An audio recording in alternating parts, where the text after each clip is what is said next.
Hallelujah, hallelujah, hallelujah, hallelujah. येशूला धन्यवाद, येशूला धन्यवाद. येशूची स्तुती हो, येशूची महिमा हो, येशूची आराधना हो. Hallelujah, hallelujah, hallelujah, hallelujah. प्रिय बंधू आणि भगिनीनो, पुन्हा एकदा आपण प्रभूच्या चरणाशी आलेले आहोत आणि आम्ही प्रभूच्या वचनाविषयी आपण चिंतन करणार आहोत. आणि आज प्रामुख्याने आपण परमेश्वराच्या 10 आज्ञा याच्याविषयी आपण चिंतन करणार आहोत. परमेश्वराच्या 10 आज्ञा. प्रियजन हो, देवाने सृष्टी निर्माण केली आणि सृष्टीला देवाने बनवलं. सृष्टी एकदम सुंदर आहे असं देवाने अनुभव घेतला आणि देवाने आदाम आणि हव्वेला निर्माण केलं आणि त्यांना पारादीस बागेमध्ये त्यांना ठेवलं. आणि पारादीस बागेमध्ये ठेवल्यानंतर देवाने त्यांना आज्ञा दिली. देवाने आपण वाचतो उत्पत्तीचा ग्रंथ अध्याय 2 ओवी 16 आणि 17 आम्ही वाचतो. प्रिय बंधू आणि भगिनीनो, तिथं परमेश्वर त्यांच्याशी बोलताना आणि त्यांना आज्ञा देताना म्हणत आहे, परमेश्वर सांगत आहे की बागेतल्या सर्व झाडाचे तुम्ही फळ खा. बागेतल्या सर्व झाडाचे फळ खा, परंतु जे बऱ्या वाईटाचे ज्ञान देणारे जे झाड आहे त्याचं फळ खाऊ नका. आणि जर तुम्ही खाल तर मराल, अशी आज्ञा देवाने त्यांना दिली. म्हणजे त्या बरं वाईटाचं ज्ञान देणाऱ्या झाडाचं फळ तुम्ही खाऊ नका, असं परमेश्वराने त्यांना आज्ञा दिली. ही सुरुवातीपासूनच एक आज्ञा, देवाची आज्ञा मानवाला आहे. आणि प्रियजन हो, ह्या का म्हणून देवाने मानवाला आज्ञा दिली, याच्यामध्ये देवाला आम्हाला आज्ञेमध्ये ठेवून सदैव आम्हाला आनंदित ठेवण्यासाठी, आम्हाला सदैव कृपेमध्ये ठेवण्यासाठी, आम्हाला देवाच्या सानिध्यामध्ये सदैव आनंदित राहण्यासाठी देवाने ही अट ठेवली. प्रिय बंधू आणि भगिनींनो, आम्हाला माहीत आहे आदाम आणि हव्वेनं ती आज्ञा पाळू शकले नाही. त्यांनी ती आज्ञा मोडली, ते फळ खाल्लं आणि ते पापात पडले. आणि त्याच्यानंतर पाप वाढतच गेलं. वेगवेगळ्या प्रकारे आम्ही पाहतो पाप वाढतच गेलं. आणि आम्ही पाहतो नंतर वचनबद्ध देशामध्ये नेताना मोसे इस्रायल लोकांना फेरोच्या गुलामगिरीतून काढून देवाने सांगितलेल्या ठिकाणी नेण्यासाठी त्यांनी पुढाकार घेऊन, देवाने त्याला पुढाकार दिला आणि त्याच्या नेतृत्वाखाली लोकांना वचनबद्ध देशापर्यंत नेणे आरंभ केले. आणि 40 वर्षाचा तो प्रवास होता. आणि त्याच्यामध्ये पुष्कळदा अडचणी आल्या. अडचणी म्हणजे लोकांनी खरोखर देवाचा अनुभव नाही घेतला. मोशेने देवाचा अनुभव घेतला, परंतु सर्व इस्रायल लोकांनी देवाचा अनुभव घेतलेला नव्हता. मग अडचणी येत होत्या. पाणी संपलं, जेवण संपलं, काहीतरी झालं, संकट आलं, हे ते सगळ्या प्रकारे. आणि सर्वात मोठं संकट म्हणजे लाल सागर त्यांना पार करणे होतं. असे संकट त्यांच्या जीवनामध्ये आले. आणि जेव्हा जेव्हा संकट येत होते तेव्हा मोशे देवाचा धावा करत असे. परमेश्वराचा धावा करून परमेश्वराला ही अडचण सांगत होता. आणि ज्या वेळेस मोशे परमेश्वराला ही अडचण सांगत होता त्यावेळेस परमेश्वर त्यांच्यासमोर, मोशेच्या समोर प्रगट होत होता. ढगामध्ये, अग्नीमध्ये, पाण्यामध्ये, खांबामध्ये, धुरामध्ये, अशा वेगवेगळ्या प्रकारे परमेश्वर त्याच्यासमोर उपस्थित होत होता, प्रसन्न होत होता. आणि प्रत्येक प्रश्नाचं उत्तर किंवा प्रत्येक अडचणीला एक बहार काढण्यासाठी उत्तर देत होता आणि ते त्यांना मदत करत होता. आणि असं चालत चालत ते शेवटपर्यंत पोचले. आणि एक वेळ असं झालं की मोशे परमेश्वरासोबत बोलण्यासाठी, प्रार्थना करण्यासाठी सिनाय पर्वतावर गेला. आणि तिथं त्याला वेळ लागला. आणि वेळ लागल्यानंतर ह्या सर्व लोकांनी असं समजलं का मोशे आम्हाला टाकून गेला, आता आम्हाला कोणता पुढारी नाही, आम्हाला कोणी सहारा नाही, आता आम्हाला देव नाही, तर चला मग आपण देव बनव. म्हणून त्यांनी सगळ्यांच्या अंगावरचं सर्व दागिने गोळा केले आणि त्याच्यापासून, त्या दागिन्यापासून त्यांनी एक वासराची मूर्ती बनवली आणि तोच आमचा देव असं समजून ते त्याच्या सभोवती नाचू लागले. आणि ह्या वेळेस मोशे देवासोबत बोलत होता. आम्ही निर्गमन ग्रंथाच्या 34व्या अध्यायामध्ये 28वी ओवीमध्ये आम्ही वाचतो, मोशे देवाशी प्रार्थना करत होता आणि एक होऊन परमेश्वराशी बोलत होता आणि त्याचं लक्ष कुठंही गेले नाही. आणि त्यावेळेस त्यांनी भूक आणि तहान विसरून त्यांनी प्रार्थना केली. आणि त्याच्यानंतर त्या संभाषणामध्ये देवाने त्याला 10 आज्ञा दिल्या. आणि त्या 10 आज्ञाच्या 2 पाट्या घेऊन जेव्हा मोसे खाली येत होता तेव्हा त्याचं मुखमंडळ एकदम सूर्यासारखं चमकत होतं. त्या इस्रायल लोकांनी अनुभव केला. आणि अशा प्रकारे मोशेच्या द्वारे लोकांना 10 आज्ञा देवाने दिली. आणि देवाने म्हटलं की आजपर्यंत मी तुला मार्गदर्शन करत होतो, दर्शन देत होतो, तुला सांगत होतो, प्रत्येक प्रसंगामध्ये मी तुला हस्तक्षेप करत होतो. यानंतर मी तुला हस्तक्षेप करणार नाही, तर ह्या 10 आज्ञा घे आणि लोकांना दे. जो कोणी या 10 आज्ञाचं पालन करेल तो तारला जाईल आणि जो या 10 आज्ञाचं पालन करणार नाही तो शिक्षेस पात्र ठरेल. आणि म्हणून प्रिय बंधू आणि भगिनीनो, त्यावेळेपासून देवाने मोशेला दर्शन दिले नाही. आणि ह्या 10 आज्ञा आमचा मार्ग बनला, मार्गदर्शन बनलं. आणि तेव्हापासून ह्या 10 आज्ञाला जास्त महत्त्व आलं आणि सर्व लोक 10 आज्ञाचं पालन करतात. जे लोक विश्वासू होते, जे लोक आज्ञाधारक होते, जे देवाला भीत होते, त्या सगळ्यांनी 10 आज्ञाचं पालन केलं. आणि खरोखर ज्या ज्या लोकांनी 10 आज्ञाचं पालन केलं त्या लोकांना देवाने महान बनवलेलं आहे. बायबलमध्ये जेवढे जेवढे नीतिमान, संदेष्टे आणि भविष्यवक्ते होऊन गेले त्या सगळ्यांनी देवाच्या आज्ञेचं पालन केलेलं आहे. आणि त्या सर्वांनी देवाची आज्ञा पाळलेली आहे आणि ते धन्य झालेले आहे.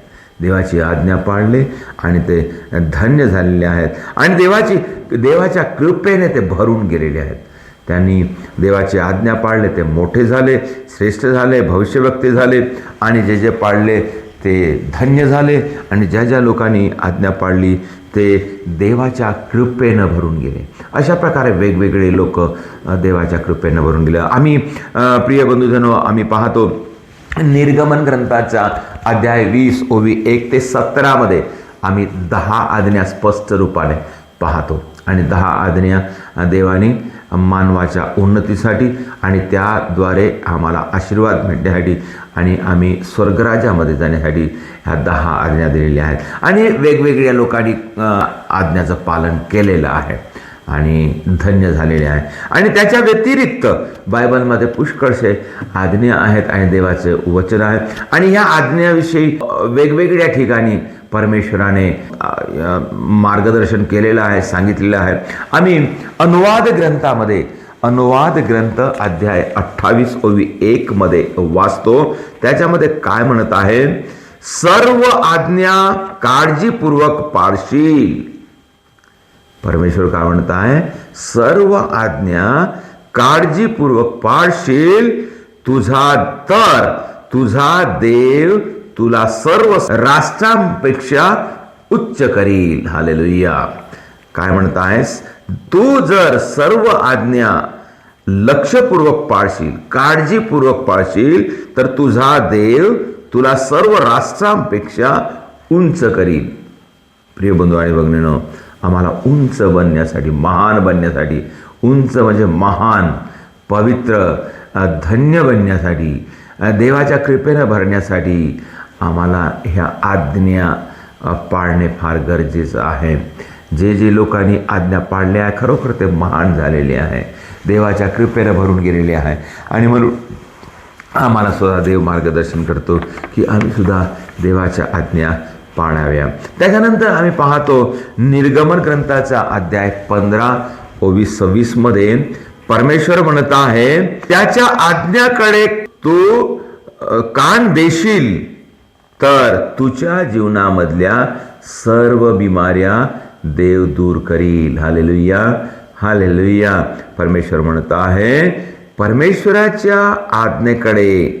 आज्ञेकडे कान देऊन लक्ष देशील आणि त्या पाळशील तर काय करणार परमेश्वर? तुझ्या जीवनामध्ये कधी बिमारी येऊ देणार नाही. कारण परमेश्वर रोगमुक्त करणारा परमेश्वर आहे. अशा प्रकारे परमेश्वर आज्ञा देत आहे आणि जो कोणी त्या आज्ञा पाळतो त्याच्या जीवनामध्ये बिमारी त्याला येणार नाही आणि परमेश्वर येऊ देणार नाही. काळजीपूर्वक आज्ञा पाळणाऱ्याने, काळजीपूर्वक, लक्षपूर्वक, देवाची आज्ञा ही देवाची आज्ञा आहे, हे देवाने सांगितलेलं आहे आणि म्हणून मी हे काळजीपूर्वक पाळतो आणि त्या आज्ञेच्या विरोधात जात नाही असं म्हणणाऱ्याला कधी देव बिमारी येऊ देत नाही. आणि त्याचप्रमाणे प्रिय बंधूजनो, आम्ही पाहतो योहानाचे शुभवर्तमान अध्याय 15:10 मध्ये आम्ही वाचतो तर त्याच्यामध्ये काय सांगितलं आहे?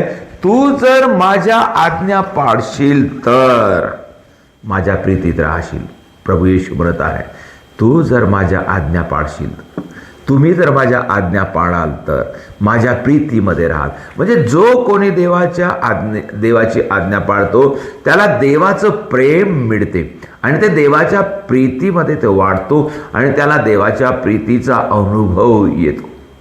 देवाच्या प्रीतीचा अनुभव, देवाच्या प्रेमाचा अनुभव जेव्हा आम्ही आज्ञा पाळतो आणि ते पाळल्यानंतर आम्हाला एक संतोष होतो की मी देवाची आज्ञा पाळलेली आहे, मी सत्य केलेलं आहे, मी देवाला मानलेलं आहे, मी देवाला ऐकलेलं आहे. असं जेव्हा आम्ही पाहतो तेव्हा देवाची प्रीती आम्हाला देते, आम्ही देवाच्या प्रीतीने भरून जातो. प्रियजनो, आम्ही खरोखर ह्या आज्ञा पाळल्याने आम्हाला देव उंच बनवतो, आमच्या जीवनातून बिमारी हटवतो आणि आम्हाला देवाच्या प्रीतीनं भरून देतो. आणि प्रियजन हो, आम्ही पुन्हा मत्तयाचे शुभवर्तमान अध्याय 5:19 मध्ये आम्ही वाचतो. परमेश्वर म्हणत आहे, प्रभू म्हणत आहे, जो कोणी ह्या लहान आज्ञातील एखादी रद्द करील, या लहान आज्ञातील एखादी रद्द करील व त्याप्रमाणे लोकांना शिकविल, त्याला स्वर्गाच्या राज्यात अगदी लहान म्हणतील. ह्या आज्ञा लोकांना त्याप्रमाणे रद्द करील आणि लोकांना शिकविल, त्याला स्वर्गाच्या राज्यात अगदी लहान म्हणतील. परंतु जो कोणी त्या पाळील व शिकविल त्याला स्वर्गाच्या राज्यात मोठा म्हणतील. जो देवाची आज्ञा पाळतो आणि त्याप्रमाणे लोकांना शिकवतो, अशा व्यक्तीला देव स्वर्गामध्ये मोठा करतो, त्याला स्वर्ग मिळते. प्रिय बंधू आणि भगिनीनो, आम्हाला आज्ञा पाळल्याशिवाय स्वर्गामध्ये जाता येत नाही. प्रभूनं म्हटलेलं आहे, मार्ग, सत्य व जीवन मी आहे आणि माझ्याद्वारे आल्याशिवाय कोणालाही पित्याकडे जाता येत नाही. म्हणजे आज्ञा पाळल्याशिवाय, आम्ही त्या प्रभूचं अनुसरण केल्याशिवाय आणि प्रभूला आपण मानल्याशिवाय, त्याच्या आज्ञा मानल्याशिवाय आम्हाला स्वर्गात जाता येत नाही असं प्रभू सांगत आहे. नीतिसूत्रे अध्याय 3:1 आणि 2 मध्ये आम्ही वाचतो, माझे धर्मशास्त्र विसरू नको तुझ्या चित्तात माझ्या आज्ञा वागोत, कारण त्यापासून दीर्घ आयुष्य, वयोवृद्धी व कल्याण ही तुला प्राप्त होतील. 3 गोष्टी सांगत आहे त्याच्यामध्ये. आज्ञा पालन केल्याने, देवाची आज्ञा. पुन्हा एकदा वचन ऐकूया प्रिय बंधू आणि भगिनीनो. माझे धर्मशास्त्र विसरू नको, म्हणजे माझ्या आज्ञा विसरू नको. तुझ्या चित्तात माझ्या आज्ञा वागोत, तुझ्या चित्तामध्ये माझ्या आज्ञा वागोत, कारण त्यापासून दीर्घ आयुष्य, वयोवृद्धी व कल्याण ही तुला प्राप्त होतील. दीर्घ आयुष्य मिळेल प्रिय बंधू आणि भगिनींनो. दीर्घ आयुष्य मिळेल, वयोवृद्धी मिळेल, वयाची वृद्धी होईल आणि आपल्या जीवनाचे कल्याण होईल. हे फायदे आम्हाला देवाची आज्ञा पाळल्याने होतात. देवाची आज्ञा पाळल्याने आम्हाला आमचं वय वाढते, आयुष्य वाढते आणि आम्हाला भरपूर आयुष्य मिळते. म्हणून प्रिय बंधू आणि भगिनींनो, देवाची आज्ञा आम्ही तंतोतंत पाळावं. आणि गलती करास पत्र अध्याय 3 ओवी 10 मध्ये आम्ही वाचतो प्रिय बंधू आणि भगिनींनो.